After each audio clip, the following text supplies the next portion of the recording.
And so now, without further ado, I shall introduce this evening's speaker, Dr. Daniel Pratt Morris-Chapman. Daniel is a presbyter of the Methodist Church in Britain, and he has served in appointments both within the UK and overseas as a mission partner. He's been a lecturer in Cameroon, teaching African philosophy, New Testament, and hermeneutics, where he was responsible for the administration of the candidates process for presbyteral ministry. He also has experience working in bilingual intercultural churches in Italy, where he served as a member of the Liturgy and Worship Commission for the Federation of Protestant Churches there. He is passionate about enabling theological education in contexts where the opportunities and infrastructure for higher education are limited. And he has worked extensively with the Methodist Church in Uganda in developing training materials for lay and ordained ministry. So I am delighted to welcome you, Dr. Daniel Pratt Morris-Chapman, with your talk this evening, Colonizing the Soul, the Baptist Mission and the Roots of Anglophone Identity in Cameroon. Oh, thank you very much. I'll just share my screen. It's a privilege, a great privilege and honor to be part of this lecture, and I thank you so much for the invitation. I worked in Cameroon in what is the English-speaking area for 3 years, from 2012 to 2015, and shortly after we left, a great conflict arose between those within the English-speaking part of the country who wanted to secede from Cameroon and create a new country, and the government. And this raised a lot of people's sort of confusion. Why would people be so attached to an English or an Anglophone identity? And many outside people sort of try to understand why are people so attached to this identity, because the majority of the country is French speaking. So what is it that has led this group of people, 6 million English speakers, to be so concerned to preserve their identity? So I got into trying to figure that out, and it led me to all sorts of places, but I'll tell you a little bit about that tonight. So the title is A Colony of the Soul, the Baptist Mission and the Roots of Anglophone Identity in Cameroon. Now, Cameroon was colonized by Germany, and then during the First World War, the British and the French sort of cut it in half, cut the German territory in half, with the French taking the majority of the east of the country and the British taking the west. And the French and the British opened a lot of schools and ran the administrations of their respective areas in their language. And as I said, there is currently now, this is post-independence, a war between sort of rebels in the English-speaking area who want to create an independent nation for the English speakers and the government. And let me show you where Cameroon is. It's sort of in the middle, really. If you see the green part of the map there, and it is a very beautiful country. It's an exceptionally gifted country. It's got all sorts of minerals, oil, very fertile. It rains almost every day. Rains more than it does in Birmingham in Cameroon. So it really is a beautiful and very fertile country with all sorts of potentials. But as I said, it's being torn apart by conflict. And even some Cameroonian scholars have said to these rebels and the people who are so keen to secede from Cameroon, why would you want to preserve a colonial identity, an Anglophone identity, rather than an African identity? Well, while the Germans and the British and then the French arrived in Cameroon in the late 19th and early 20th century, a long, long time before that, Europeans started messing about in West and Central Africa. So the Portuguese, in 1472, they visited these parts of Africa, and the island, and can you see the little very artistically drawn red arrow on the screen? This was drawn by, a Picasso. That little dot, the red dot, is the island of Fernando Po. Today it's called Equatorial Guinea, and it's an island about 20 miles off the African mainland. It's near to a number of huge rivers. So on the Nigerian coast, if you look across to the mainland, you'll see all these squiggly lines. So there's the River Niger coming out not far away, and that's a huge river that goes all the way, I think, right up to Guinea. So these river systems were of great interest to the Europeans, because if they could get somewhere off the coast that would allow them to sail up these rivers, they could not only trade with coastal groups, but with people right into the interior. Unfortunately, as you know, they didn't just trade in ivory and gold and spices, but they started to buy and sell human beings. And human beings, not just from the coastal areas. It was sometimes thought that slavery was focused upon the coast, but DNA research in Cameroon and research on the surnames and languages of people that were trafficked across the Atlantic from Cameroon suggest that the DNA evidence suggests that the place of Cameroon in the transatlantic slave trade was far, far, far, far bigger than has previously been imagined. So the Portuguese and then various other European powers began trafficking human beings across the Atlantic. And people from right up, now Cameroon's a very tall country. It's very pointy at the top, and it borders Chad, which is quite a long way, thousands of miles inland. People groups from that part of Cameroon were enslaved and taken across the Atlantic. So the slave trade through the river systems, particularly the tentacles of European slavery, enslaving people, went right into the heart of Cameroon and trafficked people from all these places. Now, after making colossal amounts of money from buying and selling human beings and building beautiful cities like Bath, Bristol, Liverpool, and all these other things, the British then abolished slavery and then began to think about what they should do about slavery. And a lot of the other European countries were still involved in the practice of slavery, and around the area of the River Niger Delta, what is near this little red dot on the map off the coast of Cameroon, there was a lot of slaving ships. So initially, when the abolition of slavery in the British Empire was instituted, people who were set free had to be set free at a court in Freetown.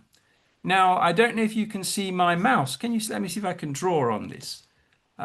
This might work. So that's Freetown. Can you see that? So imagine if you're on a boat here. I won't draw a boat. Well, I'll try.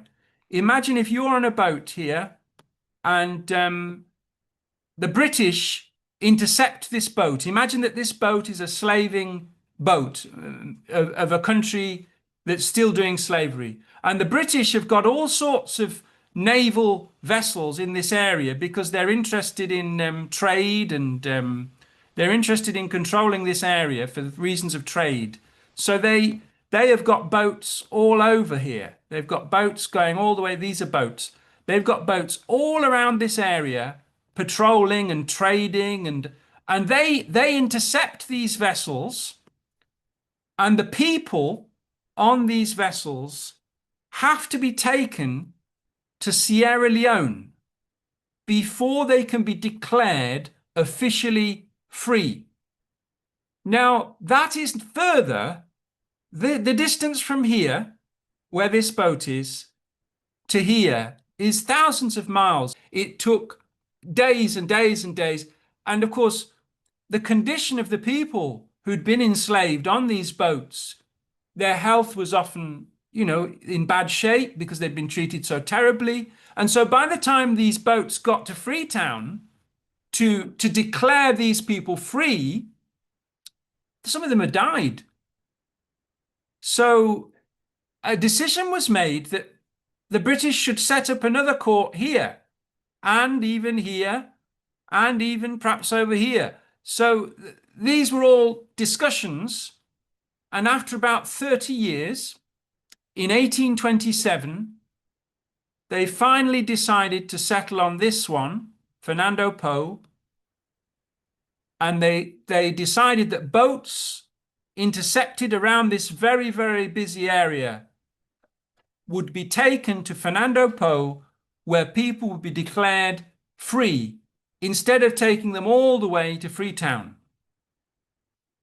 And a captain named William Fitzwilliam Owen was asked to go to Fernando Po, and he set off, and he stopped in Freetown on the way and encouraged a number of Africans to come with him to Fernando Po from Freetown. And so in Fernando Po, they developed a culture that was very much shaped by the culture that had emerged in Freetown.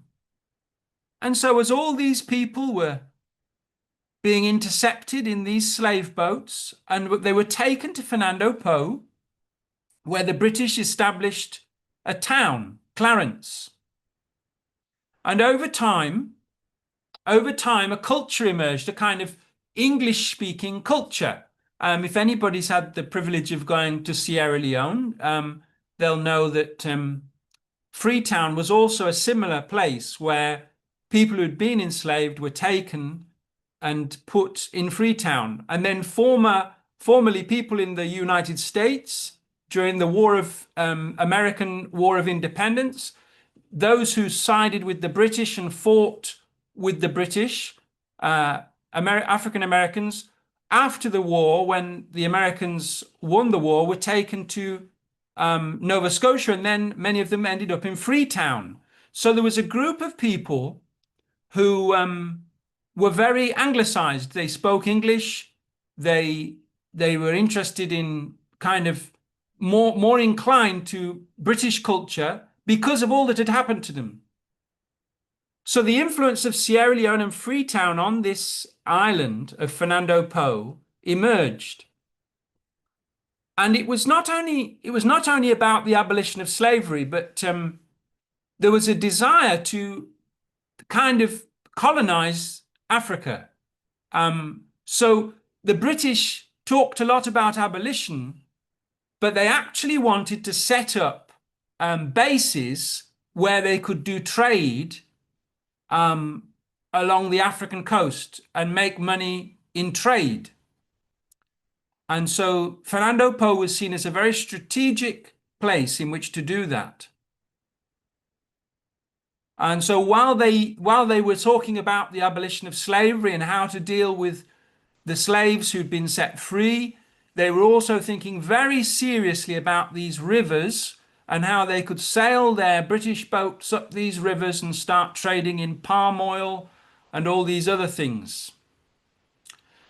In the meantime, Fernando Po, just off the coast of Cameroon, was populated by settlers from Freetown, Sierra Leone, liberated slaves freed from the slave ships, and this is what many of you have probably come to hear, West Indian Baptist missionaries. So we'll come to the West Indian Baptist missionaries very soon. So, don't leave your seats now. But the Sierra Leonean settlers who'd kind of come voluntarily with the opportunity of doing trade, and they occupied very important positions. And some of them got quite wealthy trading in palm oil and even sent their children to Britain for school. So there's a lot of money to be made in palm oil, and Fernando Po is Bioko, now Equatorial Guinea, is extremely fertile. As I said, it rains every day and it's very sunny. It's like Birmingham, but with sunshine. So more than Birmingham. And so they were doing very well financially, and they were very much orientated towards Anglophone culture and wore European dress, English names. And as I said, if they had enough money, they even sent their children to school either in Freetown, where there were some very good schools in Sierra Leone, or even to Britain. Some of them even sent their children to Britain for school. So that's one group of people on Fernando Po. And the other group were the liberated Africans who have been liberated from the slave ships. And of course, all of these people so far that I'm discussing, they'd been dislocated from their homes. So the ones in Sierra Leone are descendants of people who'd been shipped across the Atlantic to the United States, fought with the British against the Americans, moved to Nova Scotia in Canada when the Americans won the War of Independence, and then moved back to Freetown. So they're totally affected by all these moves. And then as well, if you've been in enslaved and you're in a slaving vessel and you're suddenly set free and you're bunged on Fernando Po, where you don't speak the language, and the language that everyone's speaking that people can kind of use together is English, a new culture emerged, an Anglophone culture. But then, just to add further interest,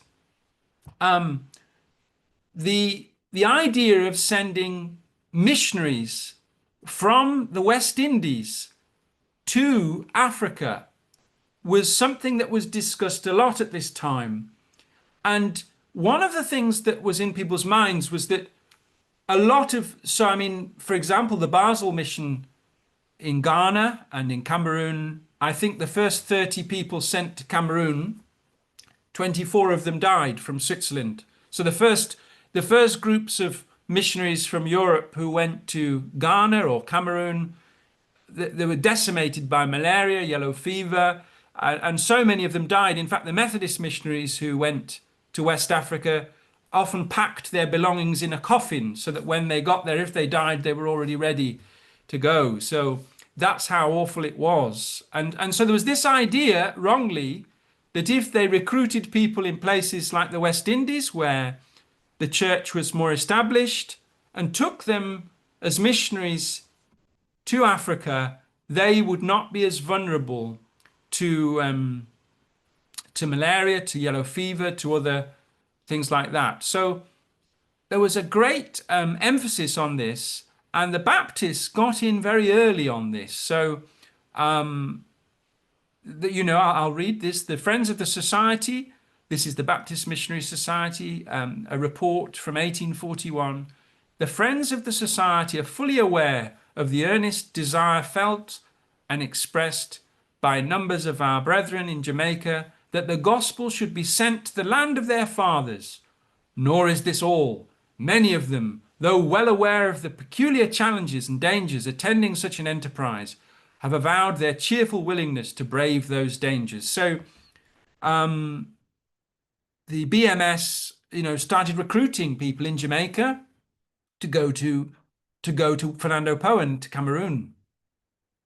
And this was another mission report, 51st annual report of the Baptist Missionary Society. The civilizers of Africa must be Africans. Now note the word, and let's underline, this is important, you don't miss this. So the gospel and Anglophone or British ways of living are totally synonymous here. And this is not deliberate. the Baptist mission or the Methodists. Let's not forget the Methodists did all these things. So I'm a Methodist. I'm not picking fault with Baptists. Methodists, Anglicans, Baptists, they all did this. So this is not, it's just that the Baptists were in Cameroon. So that, unfortunately for those who will listen to this. So the civilizers of Africa, so they thought of the gospel and British civilization as synonymous. Civilizers of Africa must be Africans. These Africans may be trained with great facility to be the improvers of their country.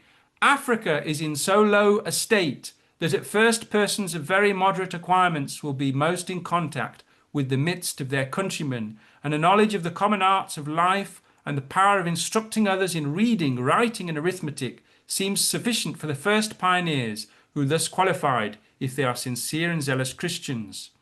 Now, we'll come on to those who were sent, but it's interesting. I mean, you'll perhaps know the name of, I think it's William Knibb, a famous Baptist mission in Jamaica, and he was quite unsure about sending people from Jamaica to West Africa, and he said, well, maybe send them to England first so they really understand what they're doing.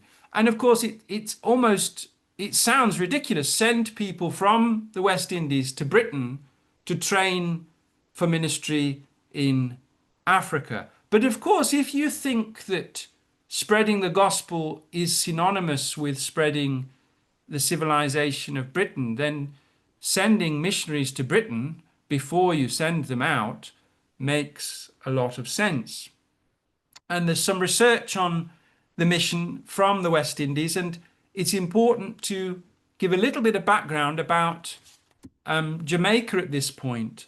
In Jamaica, there was a real problem with, again, people have been dislocated from their identity and culture. They've been trafficked across the Atlantic to Jamaica, to the West Indies, and they've had their culture. It's not just their freedom from their economic freedom or their personal freedom, but slavery just decimated cultures and destroyed people's cultures. So when missionaries and Christians preached to them, there was this real emphasis on kind of making them into English people. And this is something that happened in Jamaica, but then it happened everywhere. So the recruited people that the Baptist mission recruited in Jamaica to bring to Africa, there were recent arrivals.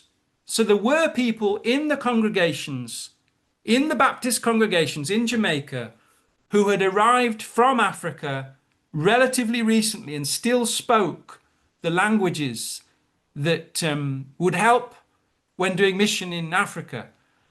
But the selection criteria was to pick the most, the people who had assimilated British culture the most. So when they were trying to decide who to send to Cameroon or Fernando Po, they selected people who were more, let's put it this way, that people who they felt were more British, if that makes sense. Now, they didn't do this deliberately. They assumed that the culture of England and the culture of Christianity were the same thing. So it wasn't some sort of deliberate thing that they were doing. And they chose very sincere and very dedicated people. So Joseph Merrick and Joseph Jackson Fuller, these are people who risked their lives on a daily basis in Africa. They're not, we mustn't for a moment sort of say they weren't genuine or they weren't really serious about what they were doing. But these were the presuppositions of the time.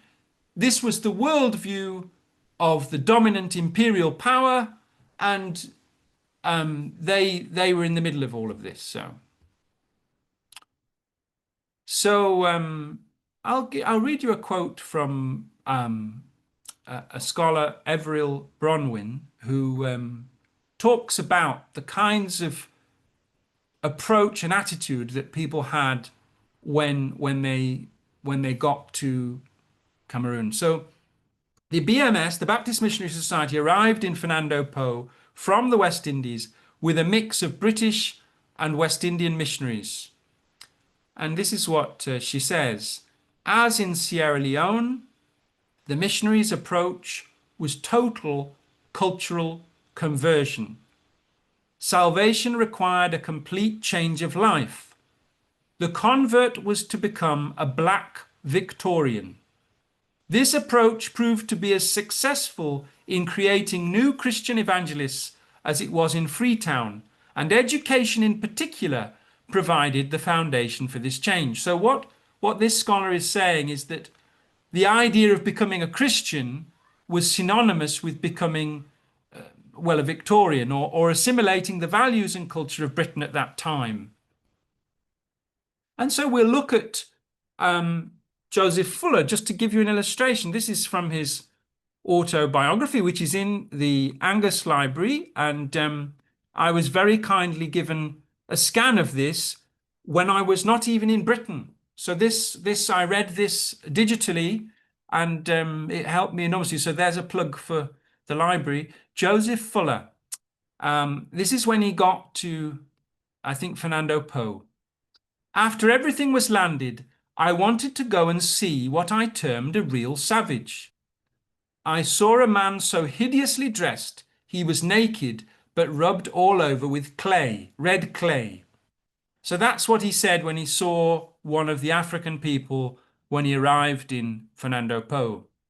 And then a little bit later he says, "It is most pleasing to me to record here that the savage from whom I ran on my first arrival, I had the pleasure of seeing cleanse from his clay, and as a new creature put on Christ by baptism, and I followed him to the best of my knowledge for several years, seeing him used as an interpreter by several of the missionaries to his people."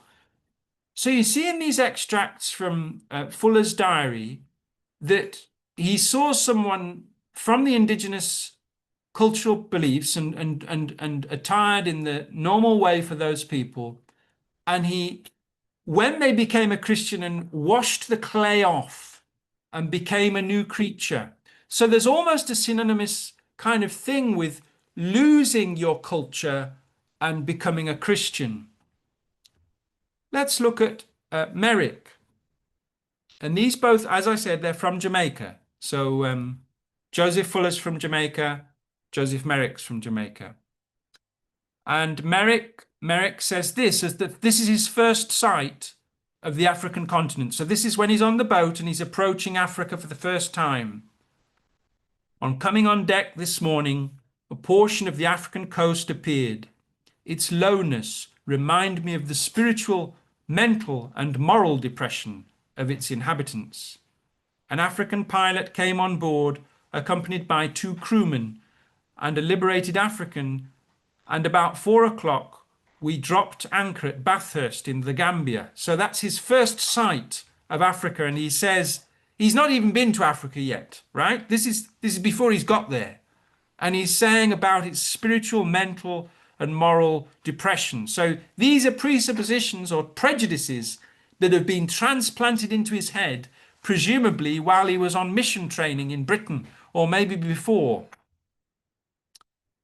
And then he talks a little bit about how he approached mission. Now, this is when he got to Cameroon. So this is later, and I know I'm jumping a little bit, but it illustrates the point.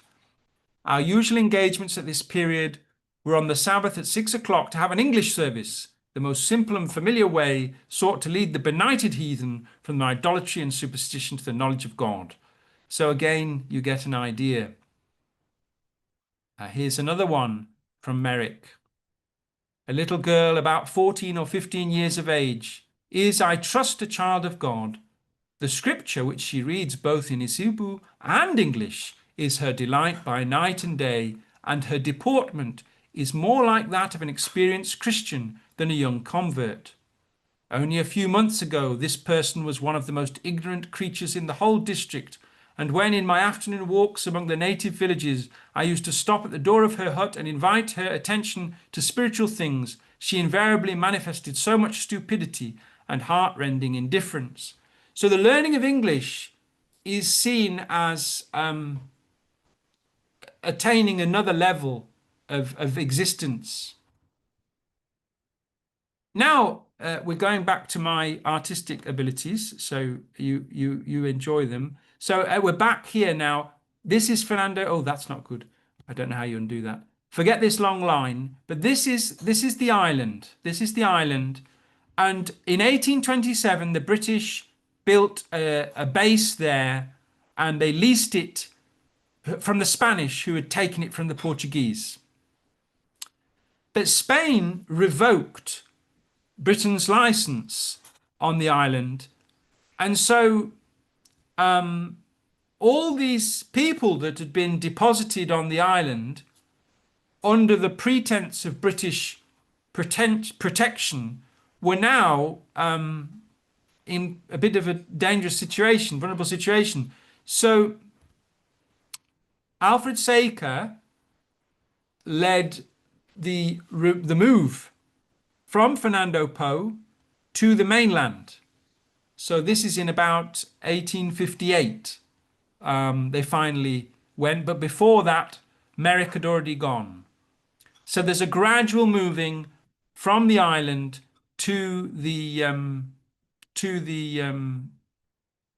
mainland, about 20 miles. The British Baptist Missionary Society established churches, schools, workshops, and a printing press. And Alfred Saker, he saw this as a great opportunity. So although the Spanish had come and said, we want the Baptists to go, because of course the Spanish were Catholic, but the Baptists framed the move in terms of religious persecution, and the evil kind of Spanish have moved them. But actually, and my Spanish isn't very good, but if you actually look at the writings of the Spanish Jesuits and the Spanish governor at the time, he's actually more worried about the Baptists creating a miniature Gibraltar on the island of Fernando Po. So he's not really interested in Baptists or Protestantism. What he's worried about is the Anglophone culture and its robust, it's really a robust Anglophone ghetto on the north of Fernando Po. And the governor basically says it's becoming like another Gibraltar. So they want the Baptists, who they think are key arbiters of British culture, gone. Not because of Jesus or Protestantism or anything like that, but because of the Britishness of the mission. But Alfred Saker, and this is about 1858, he sees this as a great opportunity. And he says this: Cameroon is ours, a fine station, an open door to the interior of the land. Bimbia, that's on the Cameroonian coast. Bimbia is ours, room enough for a town and large trade. But a port is wanted where there can be British protection, British capital and laws. A free port for the commerce of these rivers, and a refuge for the oppressed and the slave. Now our course must be first to provide a home for all if possible, where freedom to worship God must be the first requirement, and then next for employment and, if possible, prosperity. So he's got the idea of moving the Baptists from the island to the coast, to Cameroonian coast, and he's got the idea of trying to get the British government to set up shop on the Cameroonian mainland and to build all sorts of things so that the rivers and all these things can be tapped for all the palm oil and all the other things that might come from those. So it is about making a new home for the Baptists, but it's also very much intertwined with Britain's plans to establish sort of colonial settlements, really, or trading settlements which become colonies. So it's all, so the anti-slavery rhetoric of the British is robed in a colonial lust, if you like. Now, I'm not accusing Alfred Saker of that, but he's caught up in that. And if we read, I think this is the Our Missions, this is a publication, the Baptist publication. Before these lines reach the eye of our readers, Alfred Saker will be on his way to Africa to resume his arduous and self-denying labours among the savage tribes of the Cameroon's river.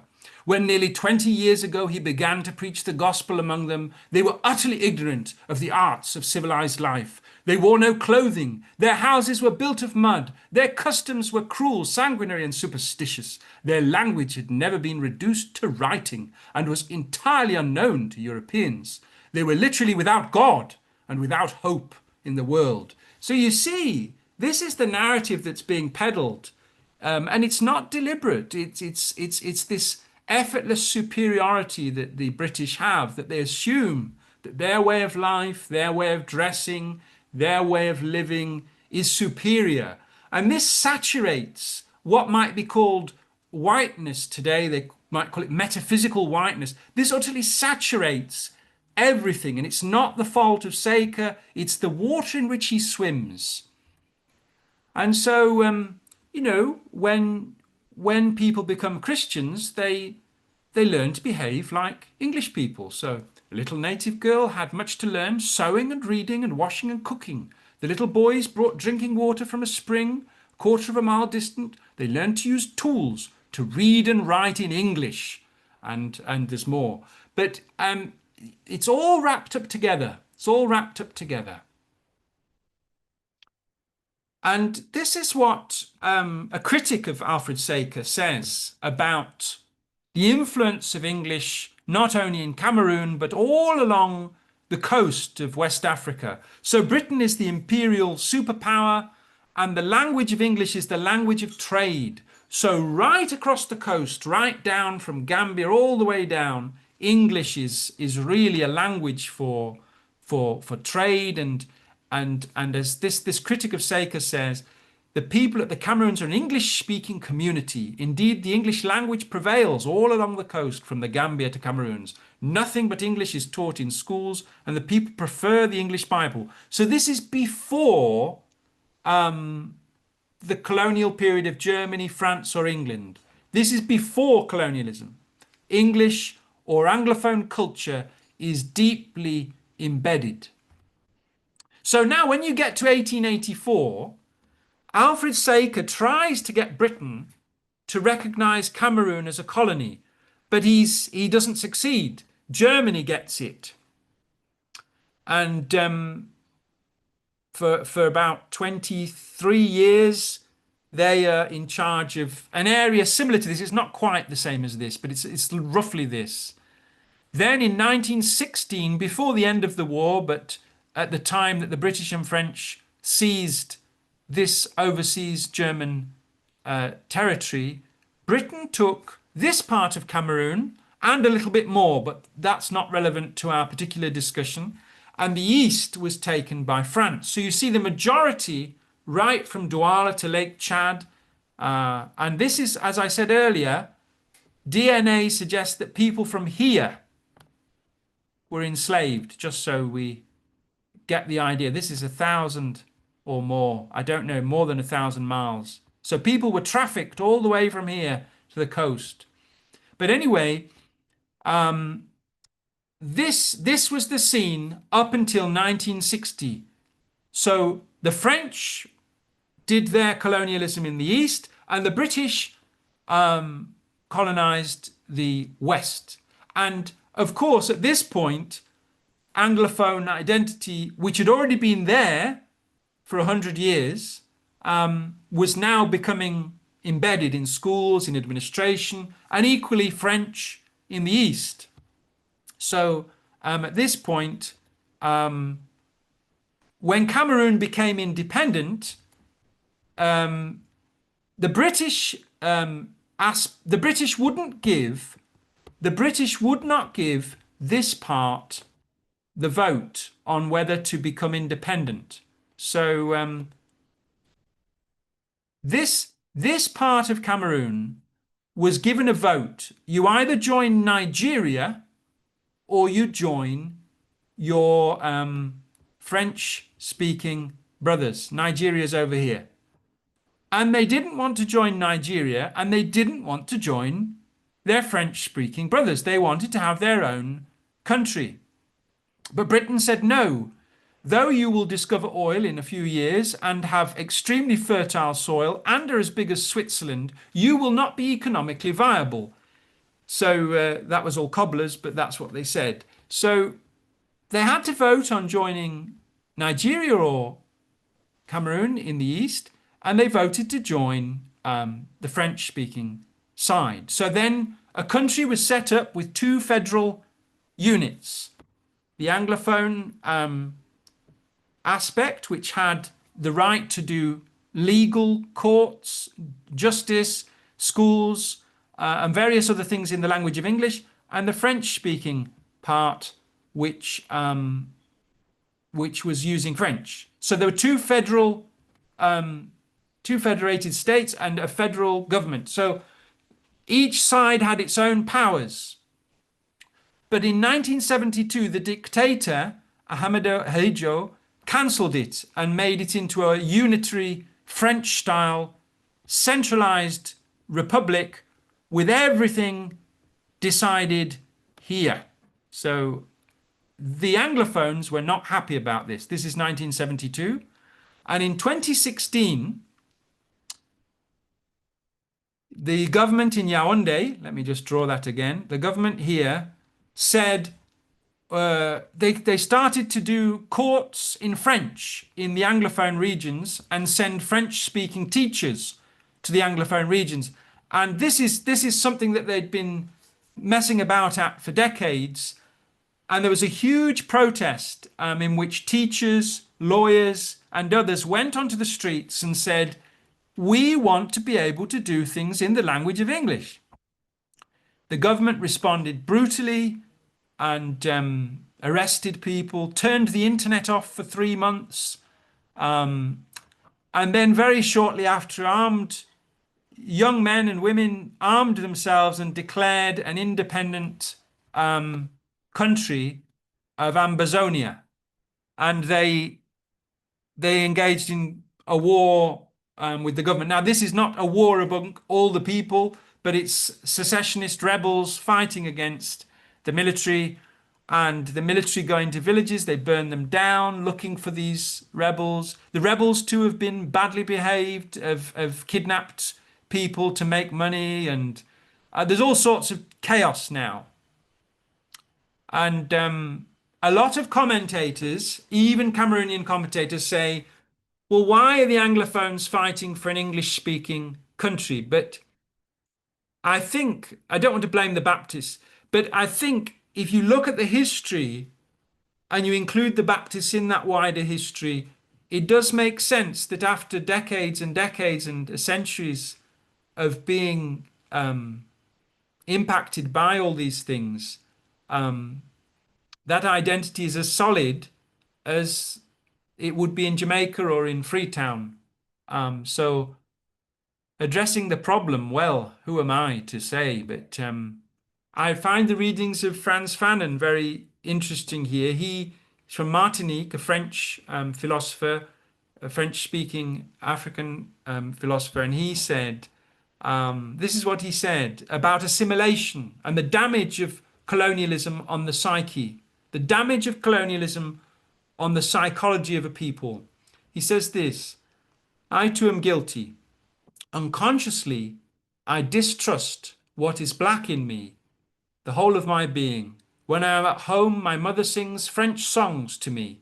I read white books, and little by little, I take into myself the prejudices, the myths, the folklore that have come to me from Europe. So, of course, long after the formal end to imperial rule by Britain, or I'm not saying we're not doing wicked things now, but long after the formal end in 1960, we can't be surprised that the influence of our behavior over time leads people to want to continue to maintain an identity that they are now very much attached to, whatever we think about that. Now, what is the answer? Well, some theologians, Cameroonian theologians, have said, there needs to be a recovery, a rediscovery of traditional African languages and cultures, and this is very valuable and very important and to be done. But of course, in this part of Cameroon, this is just the part where the Anglophone regions. There are 200 cultural groupings here and 280 languages and dialects. So, you know, there's huge diversity. So how you unify people is a question. And then, of course, some say, well, we need to have an independent country for them and let them figure it out themselves. And I've written on this as well. Essentially, there's perplexity when you read on BBC News or in The Guardian or wherever you read about this crisis. People say, well, why are they so attached to this identity? And I hope that I've given some explanation of that without making the Baptists look worse than the Methodists, because of course the Methodists have done all these things themselves, and I as a Methodist don't pretend any moral high ground. So don't feel as a Baptist or as the Angus Library, I think you're wonderful. So yeah, there we are. Thank you very, very much, Daniel. Would everybody like to show their appreciation and say thank you so much for such an incredibly interesting talk? No Baptist Methodist animosity here. We are all friends together and we support each other. But thank you so much. That was very, very interesting and very thought-provoking about the English presence there, which pervades and is still there to this day. So thank you again, Daniel. That was really fantastic.